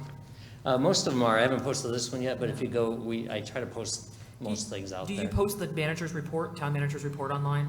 I don't. Yeah, that might be, it would be helpful if you did, if that's possible. And then that way it's already up there. So, is that possible to be done, is to? Yeah. All right, thank you. Do you want me to, Mayor, do you want me to go over some highlights of Branford's report? 85 apartments have been remediated. This is dated December 23rd. 85 apartments have been remediated, retested, and restored to date. It did slow down a little bit over the holidays the last week for work done. 51 apartments have received and had installed their new 2-stage bathroom fans. 356 apartments have had their bathroom exhaust ducts cleaned. 91 apartments have received and had installed their new air conditioners. Crawl spaces, plumbing replacements have been done in 263 of the 296 units that have crawl spaces, because the rest have basements. Vapor barriers are in the process of being installed. In terms of basements, 99 of the 146 basements have had their replacement plumbing completed. 20 of the 32 mechanical rooms have been built. They're doing kind of a joint mechanical room for each building. All 32 of the basement dehumidifier equipment sets have been received. They just received those. Those are back ordered for a while. They'll be replacing basement windows with new units. If you remember early on, they weren't going to allow storage in those basement units. They are going to, as long as it's clear that no one's going to live down there. So they are allowing storage. So that's a good thing. And so I sent out the latest update from Ledgelight last week to the council. The building official for the city was out last week, but Mayor Hedrick did say he would have him put something together for the city, for the building code complaints. So as soon as I get that, I will forward it also. And then my other question was, we have this in front of us tonight from Mr. Fitzgerald about coastal access. Is there any updates on coastal access or anything to date with no ink? And I know there was property there and there's lines going to be looked at. I mean, where do we stand on our coastal access? Yeah, the no ink, nothing changed on the rest of it because the council didn't take action on the marina there, and then we don't have rights to the powerhouse. In terms of, we're still working on, unfortunately, I've got a long list of stuff for the attorneys, and we did record, if you recall, we had our surveyor do research. He went out there, Doug found the actual foundation of the old lobster hatchery, and then there's some dispute, there, of course, in dispute of that survey. We're very confident it's correct. So that has been recorded because we wanted that on record. So just 3 weeks ago, maybe it got recorded. So it's still in process. So we do have access to If you remember, all five, I think about 5 spots that were cut off, the public does have access to 2 of the spots right now as we work through. As soon as we did that survey, which we felt pretty confident we had ownership of 2, rather than fight it out, we went ahead in there and removed the boulders to create the access. And we're still working on, I'd like to get, we don't own the other 3 lots, but there may be some other trading that can be done.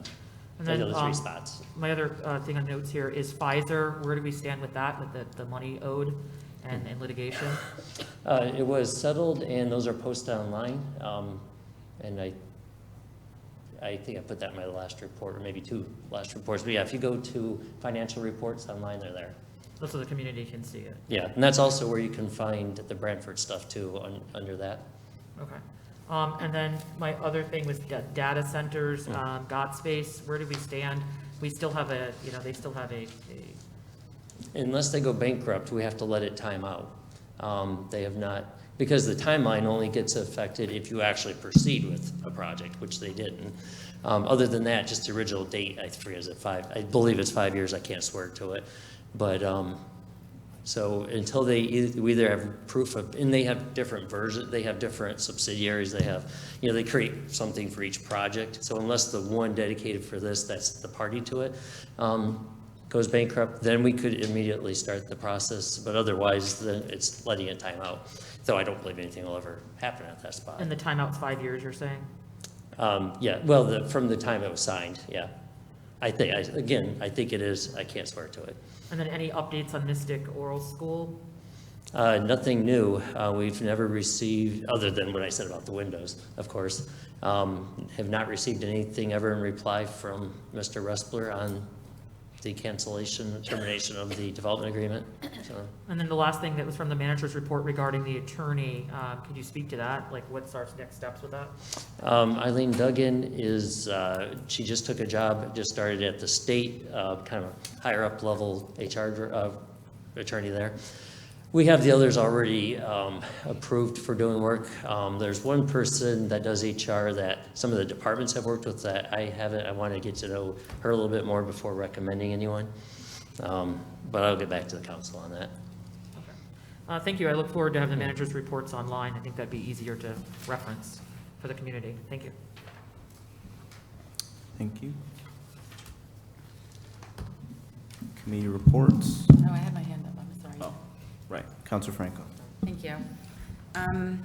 Mr. Burke, can you explain, because there was some comments tonight, can you explain the difference between a regulatory body in Groton and a legislative body in regards to predetermined decisions on upcoming regulatory decisions?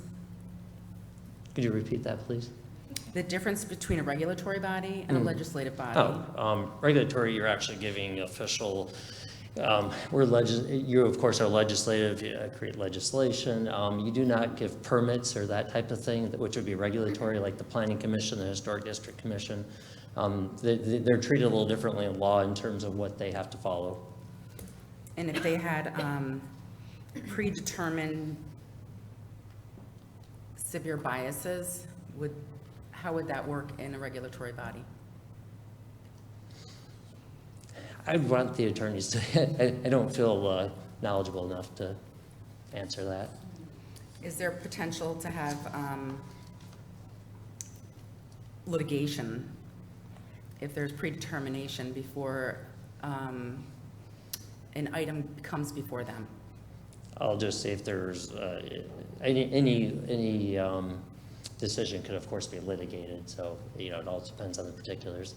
Have we had a candidate who had their name in for a position on a board or commission that has withdrawn it due to what they considered negative comments that attacked their character? Yeah, a couple of times, I believe. Point of information. Joseph Peary, for one, I believe that was the case, was it not, if I remember correctly? And then I believe that was the case with. He didn't.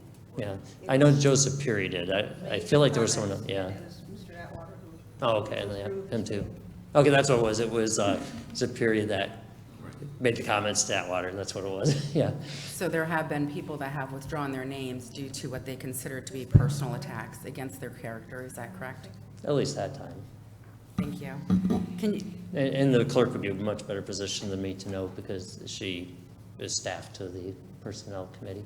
okay. And is there, have you had any updates on the knowing zoning in regards to the knowing school property design? I've not heard anything lately. Let me ask for an update from planning on. Because I think it's been maybe 3 years now, hasn't it? It probably, yeah, before COVID, I think.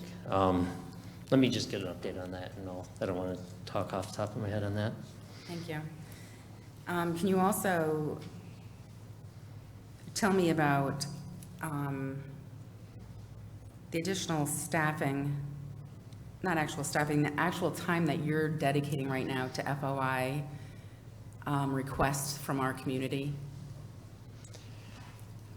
Well, I mean, yeah, FOI always takes a lot of time. I'm just stretched thin on many different things right now. I've got a backlog. It's why my reports have been a little more sporadic, just because I'm always busy, but now I'm unbelievably busy. I just have more than I can handle right now. And with that, I would just like our council, I want to make a referral to our council, which I will put in writing at, after the meeting, to give town manager additional staff in his department due to the heavy weight and with the amount of work that has been in his office and how it doesn't seem to be easing up and seems to be growing rather large as time keeps going. So I will put in a referral for that. Thank you. Just to mention one other thing on that, but I do like Representative Thomas's recommendation on getting the attorney's opinion on legislative spreadsheet, so I'll ask for that. I'll ask if she could have that filled out. Now, there will be some disagreement on, what's finished and what's not, just so everyone's aware, but just so it's balanced, I'll ask for that. Council Bordelon? Are we allowed, what was I gonna ask? I'm sorry, I was gonna make an FOI request myself, actually, and I'll just put it on the record here. I would like to FOI, and I'll be sending it in writing as well, all FOI between John Goodrich and the manager, Tom Burt, and text messages, because of all the stuff that's coming through and the amount of FOI requests, as Councilor Franco stated. It'd be great for the council to be kind of in the know of what's going on. So I'm gonna make that verbal request that will be all text messages and communication over the last several months. Considering, there's been attacks on me that he's my watchdog and all this, well, maybe I should watch my watchdog. So I'm gonna be putting my FOI request in for all emails, text messages, because I'm concerned about the communications and things going on. And if we're requesting that we're gonna be possibly needing more staff, I'd just like to see the intensity of that. So I'll start with that one and I'll continue forward over time. Okay, as I mentioned, FOIA is not what's holding, that's not the thing. But if you please, I need it in writing to make sure. Absolutely. As soon as I get home, I'll send that out. Thank you. All right. Committee reports. Chair Baumgartner? No meeting, no report. Thank you. Chair Parker's not here. Chair McBride is not here. All right, on to new business. Alteration of a scenic road, 853 River Road. Mr. Mayor, can we get short recess? Sure. We'll be back at 8:25.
Council's back from recess at 8:32. On to new business, alteration of a scenic road, 853 River Road, public hearing date.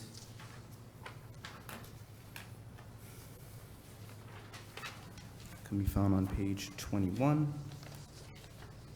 I make a motion recommending a resolution to set a public hearing for alteration of the scenic road, 853 River Road, whereas Article 5 of the Groton Code of Ordinances, designation of scenic roads, prohibits a scenic road from being altered or improved, including but not limited to widening of the right-of-way or of the traveled portion of the highway, paving, changes of grade, straightening, removal of stone walls, and removal of mature trees, except for good cause determined by the council after a public hearing. And whereas Attorney William Sweeney, representing owners George and Mary Davis, has requested the town council hold a public hearing to solicit public input regarding the alteration of the River Road right-of-way in order to construct a new driveway. Now therefore be it resolved that the town council will hold a public hearing regarding the alteration of River Road on February 7, 2023. So moved. Second, Bordelon? Moved by Melendez, seconded by Bordelon. Any discussion? Okay. Seeing none, I'll call for a vote. All in favor say aye. Aye. Opposed? Abstentions? Carries unanimously. 7 in favor, 0 opposed, 0 abstaining. On to acceptance of public improvements for Midway Commons subdivision, page 22. I make a motion to recommend a resolution to accept public improvements for Midway Commons subdivision, whereas the Midway Commons subdivision was approved by the Planning Commission on September 9, 2023, and whereas on November 10, 2022, the Planning and Zoning Commission recommended acceptance of Ivy Court, a 5.45 acre open space parcel, and a 20,486 square foot Water Pollution Control Authority parcel. Now therefore be it resolved that the town council hereby accepts the extension of Ivy Court, 5.45 acres of open space, and 20,486 square feet of land to be transferred to the Water Pollution Control Authority. So moved. Second, Jones? Moved by Melendez, seconded by Jones. Aye. Council Bordelon? Quick question for the town manager. Is there the 5.45, is there anything else that we need to know in regards to that whole, the Midway Oval Commons subdivision, that approval? What else, like what will the process look like, and what else is needed beyond that? To accept it, to accept the property, I don't think it gets referred to the RTM. I think that it ends here, doesn't it? Yeah. I believe so. I think it's just this, yeah. Okay. All right, thank you. Thank you. Councilor Baumgartner? Yes, just a brief question. I meant to ask at the last council meeting, why the land would be conveyed to the WPCA as opposed to the town at large? I don't know off the top of my head. Give me a minute if I find out. And only asked if, would the Pollution Control Authority have the ability to accept open space? As opposed to the town? RTM does that. It's in our charter. Okay, by charter. I'm sorry, did you say you believe this should be referred to the RTM? If it, my understanding, if there's open space, I believe all subdivisions that have open space greater than $10,000 is the amount of money that it has to be worth, that the RTM has to Okay. approve acceptance. But there's a whole other deal you're doing right here, right? I don't think we sent the last one last year to the RTM. Let me look that Well, up. That was only that's- purchasing. I thought it was well, that would be the selling. attorney's fault, but Yeah. the charter is very specific on Let me look it up. acceptance of open space. It has to have a value of $10,000 or greater. And that, No further questions. Thank you. Thank you. Statutes. Councilor Bordelon? yeah, that was my question. What is the value of that space?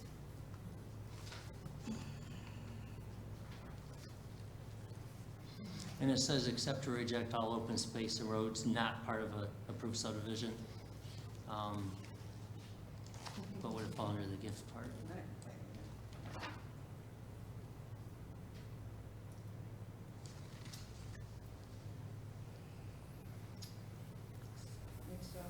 chapter 4.1.2 colors, and it's D, accept gifts, grants, and bequests of real and/or personal property with value in excess of $10,000. So it's, if the subdivision is giving it to the town, and it has a value of more than $10,000, then the RTM has to approve it.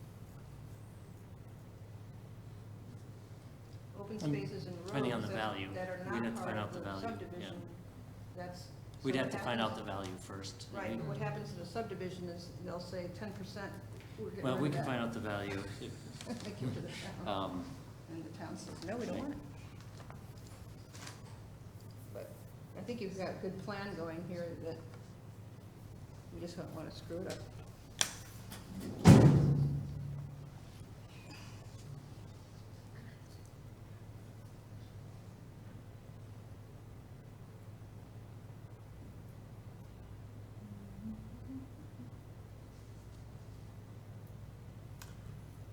So just to clarify, we're just trying to find the value Deb of the. Jones just sent me that we've never sent these at any value for the exempted open space subdivision ones, but, so that's been past practice. I'll research that tomorrow, so I'm not going to do it right now. And then, Just, you know, I want to take somebody's word for it. yeah, I've never known of one to go to the RTM, so, but Deb's been here for, you know, forever. She would likely know. But I just asked a question about public works.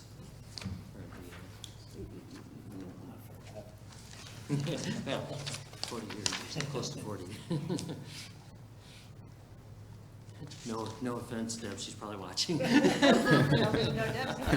excellent, but, you know, just because we didn't do it doesn't mean we I've been here 5 years, seems like forever. I have access to all my stuff here, otherwise I'd be able to give it to you. Manager Burt, would it hurt to just refer it there, and then if it shouldn't be, just? I would say refer if needed. Okay. Because otherwise it wouldn't go there. Right. And just, you know, even if we don't put that language in these, if it's required, we do it anyhow. It's Right. required. Okay. Yeah. Okay, so friendly amendment to my motion, refer to RTM if needed. Second. Okay. So that'll be moved by Melendez and I'll get you seconded, the water pollution question. seconded by Baumgartner. Any further discussion? Okay, seeing none, I'll call for a vote. All in favor, say aye. Aye. Opposed, abstentions, carries unanimously, 7 in favor. That was in the amendment? I'm confused. Oh, I just added it, friendly amendment. Because you had a motion and Jones seconded it. Right, right. I just added, we've done, like, we've had the motion and it's been seconded, and then we just add and refer to RTM. We've done that before, sort of like friendly amendment. Mm-hmm. So you approved doing the amendment, and now you got to approve the whole motion. Okay. All right, so we voted on the amendment. All right, we'll vote on the main motion as amended. All in favor, say aye. Aye. Opposed? Abstentions? Carries unanimously, 7 in favor. I can read the next one, Mr. Mayor. if Okay. you'd like. For 2022-773 Sutton Park and Shenecosset Golf Course Deep Grant, I make a motion to adopt a resolution accepting a grant from the State of Connecticut Department of Energy Environmental Protection for public restrooms at the Shenecosset Golf Course Clubhouse in Sutton Park. Whereas the town of Groton was awarded a $560,000 grant in aid from the State of Connecticut Department of Energy and Environmental Protection under the state's Urban Act program for renovations to the public restrooms at the Shenecosset Golf Course Clubhouse and construction of a new restroom facility at Sutton Park. And whereas the work at the Shenecosset Golf Course Clubhouse shall consist of the renovation of approximately 1,200 square feet of existing interior space that currently contains a men's and women's restroom and locker rooms to 2 new ADA accessible restroom spaces, including reconfiguration to allow the restrooms to be accessible when the adjacent restaurant space is closed. And whereas the work at Sutton Park shall consist of the construction of a 400 plus or minus square foot standalone building containing 2 family-style ADA accessible restrooms and a utility room, along with the necessary site improvements and utility connections. Now therefore be it resolved that the town council accepts the grant and aid to the amount of $560,000 and authorizes the town manager, John Burt, to execute any and all documents and to perform all acts deemed necessary or appropriate to carry out the terms of the grant. I so move. Second, Bordelon? Moved by Kasiri, seconded by Bordelon. Councilor Baumgartner? Yes, I just want to recognize Representatives Dela Cruz and Conley for their efforts securing this funding for both projects. And just a question, it was discussed, may have been discussed in the last meeting regarding the bids for these various projects. I understand that given the inflation, the cost of Well, this is timely Yes. to be able to do the project. But do we foresee any additional delays as far, given the outside financial pressures? Greg indicated, the Public Works Director Hanover indicated that he thought we'd be okay with these numbers. Of course, everything's unpredictable, but he felt, and if you recall, he was breaking up the asbestos work on the restroom at the golf course, and, Greg is really great at figuring these things out and how to get them done. Thank you, John. Was this budgeted? These projects had been in the budget last year? Yeah. So Well, there's additional grant dollars. Oh. So part of it was in the budget, and now we've received a grant on top of that. Oh, because you don't have to, So this does have to go to the RTM. okay, so it'll be 653. Councilor Bordelon? Thank you. I just want to double clarify, at the golf course, there's 2 sets of bathrooms, one by the golf shop and one on the backside. Is that going to be both bathrooms that will be updated, or just the one? Well, I think they're still doing 2 bathrooms, just there's asbestos in the clubhouse. And we weren't getting bids because of the asbestos, we have to break it apart. But I believe they're still doing both restrooms. So this is for both bathrooms? Well, combined with with the 2 grants together, our budget amount with the grant allows for the 2, I believe. And what was our budgeted amount? I don't know off the top of my head, I can find out, I don't know off the top of my head. Okay, so 88 compliance.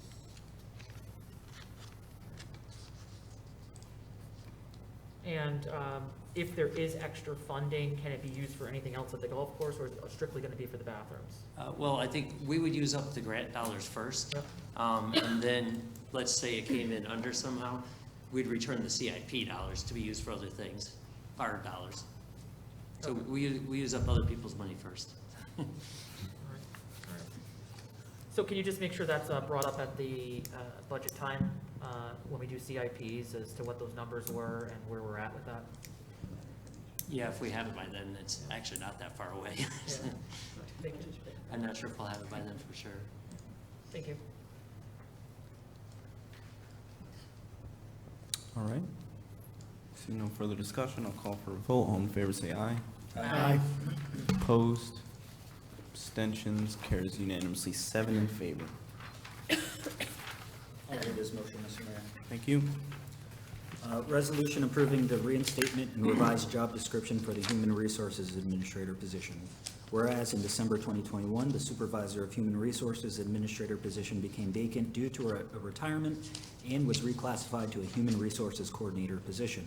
And whereas the Human Resources Coordinator position was recently vacated in November 2022, and whereas the position has traditionally been encumbered at a level to allow for advanced level duties.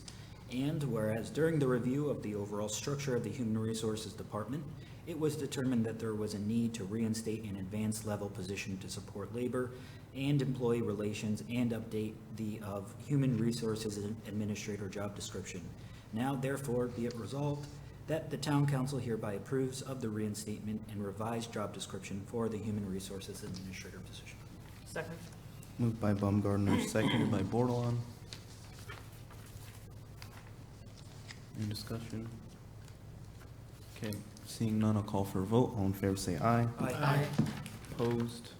Abstentions? Carries unanimously, 7 in favor. Can I mention something real quick on the open space? Sure. It's exempt also because it's not a gift, it's a requirement of the zoning ordinance that they provide, that we require either money or open space. That's why it's always been exempted, it's not considered a gift. And then because it's private subdivision, that's specifically exempted out of there. And then Deb Jones just said, DPW wanted the parcel for future expansion in case they ever need it, just because it's prime location right next to where the facility is. Okay, So, thank you. We'll get that all sorted. not that they have anything planned at all, but, you know, better to get it while you can get it. Right. All right, on to other bids. Counselor Baumgartner? Yes, speaking of, are we at the open agenda portion? Yes. Speaking of open space, I wasn't sure if it was more appropriate to ask during the communications or whether a manager's report or saved it to the end. Just regarding, a couple meetings ago, we voted down a motion that would have protected a few town properties and rewriting the deeds, marking, designated those deeds with, the open space designation. And my question, Mr. Byrd, is what it would take the council to do to reverse that decision? What actions the council could take to reverse that decision or revisit? I think it'd also be a motion to reconsider by someone on the prevailing side. So it would have had to been someone who voted Against it. against it. Mm. Right. What meeting was that? Or does it have to be in the very next meeting? Right, yeah, I think. Otherwise, you would need 6 people to put it back on the I agenda believe, within less than a year. I could be wrong. I believe motion to reconsider is in that same meeting or the next following. I think you might be right. So was that in a cow? What cow was that? It must have been in a cow. Yeah, it was a cow, yeah. Was it? I think it was 2 ago, if I remember correctly. Okay, If I well, was just here. whenever they get sorted, it would have to be in the next cow. If so, if had another cow had happened, it'd be too late. And then otherwise, per the rules, you would need 6 people to Right. be willing to put it back on the agenda. Right. So either way, you would need 6 votes? Yeah. Okay, thank you. Okay. Counselor Bordelon? Is it appropriate time to discuss about the personnel appointments as well? That was There's not- no discussing. This is just open agenda item review. So if there's a question like, when will an agenda item come onto a cow, or Well, you my wanna make question a is similar to Counselor Baumgartner's as to, again, it would take 6 counselors or prevailing to bring back the motion to reconsider folks that, volunteers that have come before us for boards and commissions. Right, a motion to reconsider is the same thing. So we would need that, and that would have to happen at what meeting then? At the next cow, at the next cow, The next cow. So or the same cow or the next cow? Motion to reconsider. you have Counselor That Chisholm. wasn't a cow, that wasn't a cow agenda. Right, that wasn't a council meeting, so it would have to be at this meeting. So this meeting, someone would have to make Right. a motion to Prevailing reconsider On the prevailing side. on the prevailing side. And then if they didn't do it at this meeting, it couldn't come back up, or could it It would be that possibly? other way. It would be through the council rules for 6 people to first agree to put it on the agenda. Okay. And then, once it got on the agenda, you would then discuss again. Could personal appointments, someone at the meeting make a motion and then send it back to the council for review? Can it come through that way, or just only through the? No, no, Okay. no. Thank you. All right, I'll entertain a motion to adjourn. So moved. All right. Second, moved by Baumgartner, seconded by Melendez. All in favor, say aye. Aye. Opposed, abstentions. We are adjourned unanimously at 8:50.